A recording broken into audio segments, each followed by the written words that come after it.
Hi friends, today special நல்லி எலும்பு fry. வாங்க எப்படி செய்யுதுன்னு வீடியோக்குள்ள போய் பார்க்கலாம்.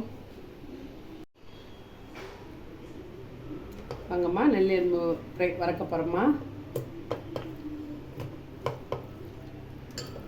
கூடவும் மட்டனும் போட்டுக்கிறோம். நல்லி எலும்பும் போட்டுக்கிறோம், மட்டனும் போட்டுக்கிறோம். பீஸ்லாம் இந்த மாதிரி போட்டோம் கூட நல்லி எலும்பு கூட. அப்போ தான் வறுக்கிறதுக்கு நல்லாயிருக்கும்.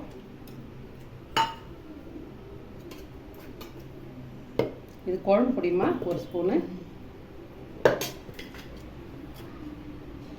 தடி மிளகாய் பொடி ஒரு ஸ்பூனு, மஞ்சள் பொடி, கொஞ்சம் பெரிய வெங்காயம் பொடியை அரிஞ்சு வச்சுக்கிறோமா. கொஞ்சம் போல் தக்காளி போட்டுக்கலாம், ரொம்ப கொஞ்சம் தக்காளி,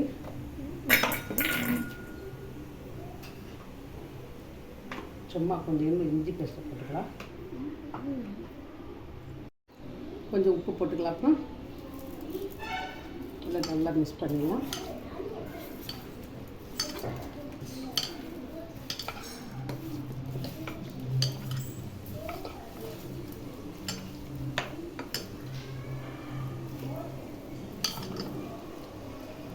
நல்லா மசிச்சு விட்டு ஊறமா இந்த மாதிரி பண்ணிட்டு தான் கொஞ்சமாக தண்ணி விட்டு வேக போடணும்.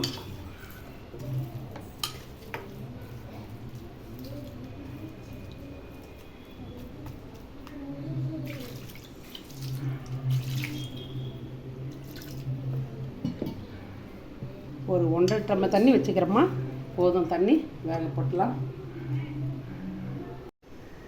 வாங்கம்மா மூடி போட்டு கேஸில் வச்சிடலாம். நம்ம அப்புறம் வெந்த அப்புறம் எப்படி இருக்குன்னு ஓப்பன் பண்ணி பார்க்கலாம். வாங்கம்மா மட்டன் ஃப்ரை பண்ணிக்கலாம். கல்லெண்ணெய் விட்டுக்கலாம். கல்லெண்ணெயில் சேர்ந்தால் நல்லா இருக்குமா. நல்லெண்ணெய் வேணாம், நல்லெண்ணெய் சேர்ந்தால் கொஞ்சம் சிறுகசப்பாக தெரியும். கொஞ்சம் எண்ணெய் அதிகமாக இருந்தால் நல்லா தான் இருக்கும். ஒரு 2 ஸ்பூன் 3 ஸ்பூனு கிட்ட இருக்கும். வாங்கம்மா கடுகு போட்டுக்கலாம், கொஞ்சம் சோம்பு போட்டுக்கலாம்,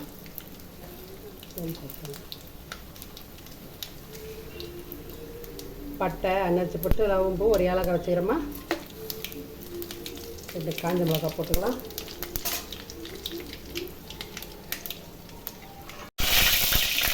சின்ன வெங்காயம் பொடியை அரிஞ்சு வச்சுக்கிறோமா, போட்டுக்கலாம். அதில் இந்த மாதிரி சின்ன வெங்காயம் நல்லா சவந்து வச்சோமா. இப்போ இஞ்சி பேஸ்ட்டு போட்டுக்கலாம். ஒரு ஸ்பூன் போடலாம். ஏற்கனவே மட்டனில் கொஞ்சம் போட்டு வேக போட்டேன். இப்போ கொஞ்சம் போட்டால் போதும், ஒரு ஸ்பூனு.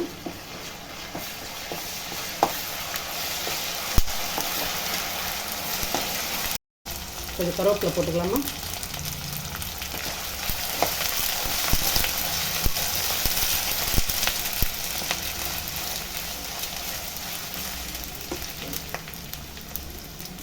வாங்கம்மா மட்டன் நல்லா வெந்துச்சு பாருங்கம்மா, நல்லா கலராக இருக்குது. நல்லா இதில் போட்டுக்கலாம் மசாலாவில்.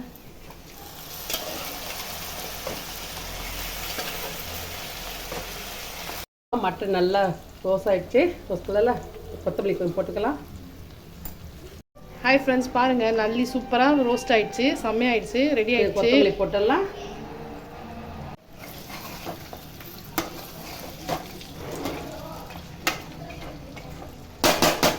கேஸ் ஆஃப் பண்ணிடலாமா. ஹாய் ஃப்ரெண்ட்ஸ், பாருங்கள் நல்லி எலும்பு கிரேவி சூப்பராக ரெடி ஆகிடுச்சு, செம்மையாக வந்திருக்கு. இதேமாதிரி நீங்கள் செஞ்சு ட்ரை பண்ணி பாருங்கள். மறக்காமல் எங்கள் சேனலை சப்ஸ்கிரைப் பண்ணுங்கள். பிடிச்சிருந்தா லைக் பண்ணுங்கள். நாங்கள் செஞ்ச மாதிரியே செஞ்சு ட்ரை பண்ணி பாருங்கள். வீடியோ ஸ்கிப் பண்ணாமல் செய்யுங்க. வாங்கம்மா நெல்லி எலும்பு நான் ஒரு கடையில் சொல்லி வச்சுருந்தேம்மா, அவங்க கொடுத்தாங்க. அதான் கிடச்சதுனால இப்போ பண்ணிட்டேன். ரொம்ப சூப்பராக இருக்குமா, நல்லா கறி. இந்தமாரி கிடச்சா நீங்களும் சேர்ந்து சாப்பிட்டு பாருங்கள், சூப்பராக இருக்கும்.